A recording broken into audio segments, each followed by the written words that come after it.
నా వల్ల మీకు ఎవరికన్నా జాబ్ వచ్చి అయితే I'm so happy. Hi guys, this is Haripriya and welcome back to another video. So ఈ వీడియో చేయడానికి మెయిన్ పర్పస్ ఏంటి అంటే, ఒక పాప బీటెక్ రీసెంట్గా కంప్లీట్ అయిందక్క, నేను ఫ్రెషర్ని. సో మీ కంపెనీలో ఎలా హైర్ చేసుకుంటారు అని చెప్పి అడిగింది అనమాట. సో తనకే కాకుండా ఇంకా ఎవరికన్నా యూజ్ అవుతుంది అన్న ఒకే ఒక్క దానివల్ల ఈ వీడియో చేస్తున్నాను. ఇన్ కేస్ మీకు ఇంట్రెస్ట్ ఉంటే చూడండి, లేదంటే యూ కెన్ స్కిప్. అండ్ ఇంకెవరన్నా ఏదో ఒక జాబ్, అసలు ఏ జాబ్ లేకుండా ఏదో ఒక జాబ్ దొరికితే చాలరా అని అనుకుంటారు కదా, అలాంటి వాళ్ళు ఎవరన్నా ఉంటే వాళ్ళకి ఈ వీడియో షేర్ చేయండి. నేను నా రిఫరల్ లింక్ అవన్నీ కూడా నేను డిస్క్రిప్షన్లో ఇస్తాను. సో మీకు ఇంట్రెస్ట్ ఉంటే మీరు రిఫరల్ లింక్ దగ్గర నుండి మీరు అప్లై చేయొచ్చు. ఎలా అప్లై చేయాలి, ఏం సెలెక్ట్ చేసుకోవాలన్నీ కూడా నేను చెప్తాను. సో అదన్నమాట ఈ వీడియో పర్పస్ అయితే. సో మరెందుకు let's get this video start. So first అయితే నేను ఎక్కడ వర్క్ చేస్తున్నాను ఏంటి అనేది చెప్తాను. నేను వర్క్ చేసేది కాన్సెంట్రిక్స్లో అనమాట, సీనియర్ రిప్రజెంటేటివ్గా చేస్తున్నాను. సో కాన్సెంట్రిక్స్ అనేది ఒక క్లయింట్ బేస్డ్ కంపెనీ అనమాట. సో చాలా మంది క్లయింట్స్ ఉంటారు, లైక్ బ్యాంక్స్. మీరు ఏదైనా కస్టమర్ కేర్కి అలా కాల్ చేస్తారు కదా, సో అలా చేసినప్పుడు ఆ బ్యాంక్ కస్టమర్ కేర్ వాళ్ళు అట్లంతా మాట్లాడతారు కదా. సో అలా federal bank, axis bank, PhonePe, next Google, red bus, ఇలా చాలా మంది క్లయింట్స్ ఉన్నారనమాట కాన్సెంట్రిక్స్కి. అండ్ నేను వర్క్ చేసేది నాన్ ఐటీ కాదు. సో నాన్ ఐటీలో మళ్ళీ వాయిస్, నాన్ వాయిస్ అని 2 ఉంటాయన్నమాట. నేను చేసేది అయితే నాన్ వాయిస్ కూడా ఉంటుంది. అండ్ కాన్సెంట్రిక్స్లో పే స్కేల్ అవన్నీ కూడా ఎలా ఉంటాయి అంటే క్లయింట్ బేస్డ్ కాబట్టి అలాగే ఉంటాయి అనమాట. సో నీకు ఒక్కొక్క ఏ క్లయింట్ అయితే ఉంటారో ఆ క్లయింట్కి తగ్గట్టు ఉంటుంది పే స్కేల్ అంతా. నేను జాయిన్ అయ్యి 2 years అవుతుంది కాబట్టి నాకు ప్రెజెంట్ అంత ఐడియా లేదు. స్టార్టింగ్ అయితే నేను జాయిన్ అయినప్పుడు అరౌండ్ బేసిక్ ఉండేది 18K to 20K సంథింగ్ ఉండింది అనమాట. సో ప్రెజెంట్ అయితే నాకు అంత ఐడియా లేదు ఆ విషయంలో మాత్రము. అండ్ నేను ఎలా రాశాను అంటే, నాకు తెలిసిన అన్న ఉన్నారనమాట, జనార్దన్ అన్న అన్నారు కదా, తను వేరే అక్క నెంబర్ ఇచ్చారనమాట. సో నేను ఆ అక్కకి కాంటాక్ట్ అయ్యి తన ద్వారా నేను ఎగ్జామ్స్ అన్నీ తీసుకున్నాను. నేనైతే ఆల్మోస్ట్ 4 ఎగ్జామ్స్ తీసుకున్నాను.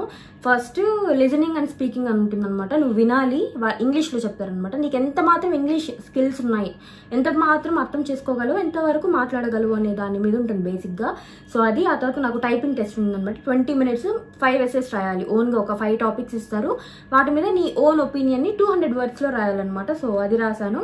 ఆ తర్వాత ఇంకొక టెస్ట్ పెడతారనమాట, AMCAT అని. 30 questions ఉంటాయి, related to the process and all, అంటే బేసిక్ జనరల్ క్వశ్చన్స్. సో అది రాశాను. దాని తర్వాత వర్క్ బిహేవియర్ ఇన్వెంటరీ అని ఉంటుంది, అంటే మీ మైండ్ సెట్ ఎలా ఉంటుంది వర్క్ సిచ్యువేషన్స్లో కానీ ఆ వర్క్ ప్లేస్లో కానీ అని.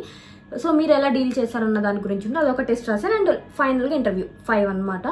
సో ఈ వర్క్ బిహేవియర్ ఇన్వెంటరీ అనేది నార్మల్లీ నీకు ఖచ్చితంగా పాస్ అవ్వాలి అట్లా అంతేముండదు. జస్ట్ వాళ్ళు మీరు ఎట్లా ఆలోచిస్తారు అన్న దాని గురించి తీసుకుంటారు. నెక్స్ట్ ఇంటర్వ్యూ అనమాట. ఈ 5 rounds నేను క్లియర్ చేశాను ఈ జాబ్ కోసము. కాకపోతే రిఫరల్లో ఉన్న ప్లస్ పాయింట్ ఏంటి అంటే, మీకు ఇన్ని ఉండవన్నమాట. నేను నా ఫ్రెండ్స్కి రిఫర్ చేశాను కదా, వాళ్ళు చెప్పింది అయితే నేను అడిగాను. ఏమని చెప్పారు అంటే, జస్ట్ అప్లై చేయాలి, అప్లై చేశాక మీకు వెంటనే కావాలంటే వెంటనే టెస్ట్ తీసుకోవచ్చు, లేదంటే లేటర్ అని పెడితే మీకు మెయిల్కి వస్తుంది అనమాట. వితిన్ 1 weekలో మీరు ఆ అసెస్మెంట్ కంప్లీట్ చేయాలి. సో ఆ అసెస్మెంట్ ఏంటి అంటే, ఒక టైం ఇస్తారనమాట, టైం గ్యాప్ ఉంటుంది, ఒక టాపిక్ ఇస్తారు, ఆ టాపిక్ మీద మీరు ఓన్గా ఎస్సే రాయాలి అని చెప్పారు. సో నాకు కంప్లీట్ క్లారిటీ లేదు, బట్ ప్రాసెస్ అయితే అదనమాట. అది మీరు అయితే క్వాలిఫై అయితే నెక్స్ట్ మిమ్మల్ని ఇంటర్వ్యూకి పిలుస్తారనమాట. ఒకప్పుడు 2 years బ్యాక్ అంతకుముందంతా మీకు ఇలా ఆన్లైన్లో జరిగేది ఇంటర్వ్యూస్ అంతా. బట్ ఇప్పుడైతే మాత్రము బెంగళూరులో మీరు మోస్ట్లీ మాన్యత టెక్ పార్క్ అని ఉంటుందన్నమాట, అక్కడికి వెళ్ళాల్సి వస్తుంది. సో ఇంటర్వ్యూకి అక్కడికి పిలుస్తున్నారు. సో అదైతే ప్రాసెస్ బేసిక్గా చెప్పాలి అంటే. ఇంకా అండ్ రిఫరల్ లింక్లో ఏమేమి ఉంటాయి, మీరు ఏమి సెలెక్ట్ చేసుకోవాలని కూడా నేను చెప్తాను. సో దట్ మీకు అప్లై చేసుకునేటప్పుడు అంత ఇబ్బంది ఉండదు కదా. కుదిరితే నేను స్క్రీన్ షాట్స్ ఇక్కడ పెడతాను అనమాట. నేను ఆల్రెడీ ఓపెన్ చేసి పెట్టుకున్నాను. ఇలా ఉంటుందన్నమాట ఫామ్. ఫస్ట్ నేమ్ అంటే మీ నేమ్ అది పెట్టాలన్నమాట, మీ పేరు. ఇప్పుడు నా పేరు హరిప్రియ కదా, సో హరిప్రియ నా ఫస్ట్ నేమ్ అవుతుంది, జలకం అనేది నా లాస్ట్ నేమ్ అవుతుంది. సో అది. అండ్ నెక్స్ట్ మీ మొబైల్ నెంబర్ ఇవ్వాలి, email ID, Aadhaar number, next మళ్ళీ ఆధార్ నెంబర్ ఇంకొకసారి ఇవ్వాలన్నమాట, వెరిఫై ఆధార్ నెంబర్ ఇచ్చారు కదా. సో నెక్స్ట్ మీ ఫాదర్ డీటెయిల్స్, మీ present address, pin code, state, city అవంతా కామన్. అవేం పెద్ద ఉండదు. ఆర్ యూ 18 years ఓల్డ్ అంటే ఎస్ ఆర్ ఇలా ఎస్ ఆర్ నో అని ఉంటుంది అనమాట. ఆబ్వియస్గా గ్రాడ్యుయేషన్ కంప్లీట్ అయి ఉంటుంది కదా. సో ఇంకొకటి ఏంటి అంటే ఎనీ గ్రాడ్యుయేట్స్ అప్లై చేసుకోవచ్చు. మీరు పోస్ట్ గ్రాడ్యుయేట్ అయినా లేకపోతే బ్యాచిలర్స్ అయినా ఏదైనా కానీ గ్రాడ్యుయేషన్ కంప్లీట్ చేస్తుంటే యూ కెన్ అప్లై అనమాట. అండ్ ప్రిఫర్డ్ వర్క్ లొకేషన్ మాకైతే బెంగళూరే మోస్ట్లీ చెప్తారు. హైదరాబాద్ ఇవన్నీ ఉన్నాయి కానీ బట్ నాకు తెలీదు. మీకు కుదిరితే బెంగళూరే పెట్టుకొని ట్రై చేయండి, ఈజీగా మీకు ఉంటుంది. And next are you willing to relocate అంటే డెఫినెట్గా ఎస్ అని ఇవ్వండి. అన్నిటికీ పాజిటివ్ ఆన్సర్స్ ఇవ్వాలి. ఫస్ట్ ఆఫ్ ఆల్ ఇంటర్వ్యూలో కూడా వాళ్ళు మీకు అడుగుతారనమాట, మీకు బాండ్ ఉంటుంది అని. కానీ బాండ్ అవేమి ఉండదు. పైగా ఇది పర్మనెంట్ బేసిస్ మీకు తీసుకుంటారనమాట, కాంట్రాక్ట్ కాదు. So safe. మీకు మధ్యలో ఇది రెసిషన్ వచ్చిందనో ఇంకొకటి ఏదో అయిందనో మిమ్మల్ని జాబ్లోంచి అయితే తీసేరు. అది 100% షూర్ అనమాట. జాబ్ సెక్యూరిటీ కంపల్సరీ ఉంటుంది కాన్సెంట్రిక్స్లో. అండ్ నెక్స్ట్ నా డీటెయిల్స్ వస్తాయి, నా కాన్సెంట్రిక్స్ ఎంప్లాయీ ఐడి అవన్నీ వస్తాయి అనమాట. Are you willing to work 24/7 shifts అంటే ఎస్ అని ఇవ్వాలి. ఎడ్యుకేషన్ బ్యాక్గ్రౌండ్ అంటే మీరు ఏం చేశారు, ఇక్కడ 12th అని కూడా ఇచ్చారనమాట. బట్ మాకైతే ఎనీ గ్రాడ్యుయేట్స్ అని ఇచ్చారు. సో మీరేంటి అనేది మీరు అప్లై చేసుకోండి. దీని ప్రకారం అయితే మీరు ఆఫ్టర్ 12th కూడా మీరు అప్లై చేసుకోవచ్చు. సో ఇక 12th diploma, graduate, post graduate or hire అని ఇచ్చారు. సో మీరు ఏం చేశారు అనేది అది సెలెక్ట్ చేసుకోండి. నెక్స్ట్ మీకు ఏదైనా వర్క్ ఎక్స్పీరియన్స్ ఉందా లేదా, ఉంటే ఎస్ లేదంటే నో.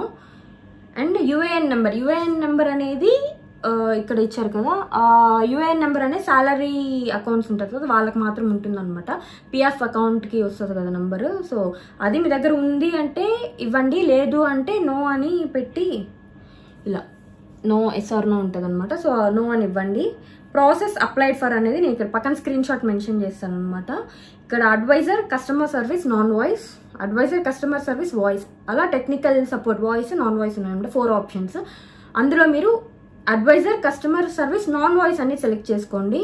కాకపోతే ఇంకొకటి ఏంటి అంటే కాన్సెంట్రిక్స్ అనేది క్లయింట్ బేస్డ్ అని చెప్పా కదా. సో క్లయింట్ రిక్వైర్మెంట్స్ని బట్టి ప్లేస్మెంట్స్ అనేది ఉంటాయి అన్నమాట. సో ఇన్ కేస్ ఫోన్పే వాళ్ళకి రిక్వైర్మెంట్ ఉంటే మీకు నేను మీరు నా రిఫరల్ నుంచి వెళ్ళినా మీరు నా ప్రాసెస్కే వస్తారని లేదు. సో మేబీ మీకు వాళ్ళకి రిక్వైర్మెంట్ ఉంటే వాళ్ళు ఫోన్పే కన్నా హైర్ చేసుకోవచ్చు. లేదంటే ఇంకా రెడ్ బస్ కానీ అలా చాలా ఉన్నాయని చెప్పగా వాళ్ళకి దేనికి రిక్వైర్మెంట్ ఉంటే దాన్ని బట్టి చేసుకుంటారనమాట. ఖచ్చితంగా నేను రిఫర్ చేశాను కదా అని నా ప్రాసెస్కే వస్తారని లేదు. పైగా మేము క్లయింట్స్ని డిస్క్లోజ్ చేయకూడదు అనమాట. సో అదొకటి. సో అందుకే నేను ఎవరికి వర్క్ చేస్తాం ఏంటి అనేది మేము డిస్క్లోజ్ చేయట్లేదు నేనైతే. సో కాకపోతే శాలరీ కంపెనీ ఏది అంటే శాలరీ ఇచ్చేది కాన్సెంట్రిక్స్ అనమాట. సో అది. అండ్ మీకు ఏ లాంగ్వేజెస్ వచ్చు, తెలుగు, హిందీ, ఇంగ్లీష్, కన్నడ, తమిళ్, మీకు ఏ వస్తే అవి అవన్నీ ఇవ్వండి. అండ్ మీకు ఏమైనా సర్టిఫికేట్స్ ఉన్నాయా, ఇన్ కేస్ మీకు ఫ్రెంచ్, స్పానిష్ ఇలాంటివి ఏమైనా వచ్చుంటే వాటిలో సర్టిఫికేట్స్ ఉంటే అవి మెన్షన్ చేయొచ్చు. అండ్ మీరు ఎప్పుడైనా కాన్సెంట్రిక్స్లో వర్క్ చేశారా అని చెప్పని అడిగారు. Have you ever worked in or for Concentrix while being employed by a vendor or consultant? Yes అయితే ఎస్, నో అయితే నో ఇవన్నీ మోస్ట్లీ చేసింటారని అనుకుంటున్నాను. So have you same yes or no అనమాట. మీరు వర్క్ చేస్తుంటే ఎస్ అని, లేదంటే లేదు. నెక్స్ట్ క్యాప్చా ఉంటుంది, అది ఇచ్చి కింద చెక్ బాక్సెస్ ఉంటాయన్నమాట, అవన్నీ ఇవ్వాలి. ఇచ్చి ఇక్కడ మీకు స్టార్ట్ అసెస్మెంట్ నవ్ అని ఉంది కదా, నేను స్క్రీన్ షాట్ పెడతాను. ఆర్ స్టార్ట్ అసెస్మెంట్ లేటర్ అని ఉంది కదా బ్లూ దాంట్లో. సో మీకు ఏది కావాలంటే అసెస్మెంట్ నవ్ అని పెడితే వెంటనే స్టార్ట్ అవుతుంది అనమాట ఎగ్జామ్. లేటర్ అని అంటే మీకు ఒక మెయిల్ వస్తుంది. ఆ మెయిల్ 7 daysలో మీరు అసెస్మెంట్ క్లియర్ చేయాలన్నమాట తర్వాత చేసుకొని. సో ఇన్ కేస్ ఎగ్జామ్ ఎలా రాయాలి అంటే ఇలా, ఇప్పుడు రూమ్లో ఎవరు లేరు కదా ఈ రూమ్లో, సో అలా బ్యాక్ ఎవరు ఉండకూడదు, పిన్ డ్రాప్ సైలెంట్గా ఉండాలన్నమాట. చిన్నగా అటు ఇటు ఉన్నా కానీ క్యాన్సిల్ చేస్తారు అసెస్మెంట్ అనేది. సో మీరు ఒక్కటే ఉండాలి. మొబైల్లో కూడా టెస్ట్ తీసుకోవచ్చు, లేదంటే మీకు ల్యాప్టాప్ ఉంటే ల్యాప్టాప్లో తీసుకోవచ్చు. వెబ్ క్యామ్ మొత్తం అన్నీ ఆన్లో ఉంటాయి, మొత్తం కంప్లీట్గా రికార్డ్ అవుతుంది అనమాట, వీడియో ఆడియో 2. సో అది గుర్తుపెట్టుకోండి. చీట్ చేయడం కొంచెం కష్టము, బట్ రెఫరల్ ద్వారా వెళ్తే ఈజీగా జాబ్ వస్తుంది అనమాట. సో అది పే స్కేల్ అయితే పర్లేదు, బాగానే ఉంటుంది. Job security okay.